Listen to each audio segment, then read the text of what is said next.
ನಮಗಂತೂ ಓದೋಕೆ ಹಾಕಿದ್ರು ಓದೋಕೆ ಆಗಲಿಲ್ಲ. ಹಂಗಾಗಿ ಓದೋದು ತುಂಬ ಇಷ್ಟ ನಮ್ಮ ಮಕ್ಕಳಿಗೆ. ಅದಕ್ಕೆ ಇಲ್ಲಿ ಕಳಿಸ್ತಾ ಇದ್ದೀವಿ ಶಾಲೆಗೆ. ಅಂದರೆ ಎಲ್ಲ ಚೆನ್ನಾಗಿ ಹೇಳ್ಕೊಡೋದು ಟೀಚರ್ದು. ನಾವು ಹೇಳ್ತೀವಿ ಮನೇಲಿ ನಮ್ಮ ಮಕ್ಕಳು ಕೇಳೋದಿಲ್ಲ. ನಿಮಗೂ ಸ್ವಲ್ಪ ಭಯ ಇದ್ದರೆ ಅವ್ರು ಚೆನ್ನಾಗಿ ಓದ್ತಾರಂತ ನಮ್ದು ಆಸೆ. ನಾವಂತೂ ಓದೋಕ್ಕಾಗಿಲ್ಲ.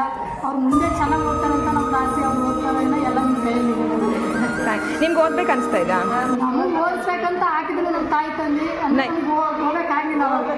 ಇಲ್ಲ, ಮದರ್ಗೋಸ್ಕರ ಅಂತ ನಾವು ಖುಷಿನವ್ರು ಮಾತಾಡಿ ನೈಟ್ ಸ್ಕೂಲ್ ಅಂತ ಒಂದು ಮಾತಾಡ್ತೀವಿ, ಬರ್ತೀರಾ? ಈವ್ನಿಂಗ್ ಸಂಜೆ ಸ್ಕೂಲ್ ಅಂತ ಅಟ್ಲೀಸ್ಟ್ ನೆಕ್ಸ್ಟ್ ಮದರ್ಸ್ ಗ್ರೂಪ್ಗೆ ನಾವು ಸೈನ್ ಹೆಂಗೆ ಮಾಡೋದು ಅಟ್ಲೀಸ್ಟ್ ಕಳಿಸ್ತೀವಿ. ಇಂಗ್ಲೀಷಲ್ಲಿ ಕನ್ನಡದಲ್ಲಿ ನಿಮ್ಗೆ ಯಾವಾಗ ಬೇಕು ಅಟ್ಲೀಸ್ಟ್ ಸೈನ್ ಮಾಡೋದು. ಹೋಗಿ ಹಿಂಗೆ ಆಗೋದು ಸೈನ್ ಮಾಡೋದು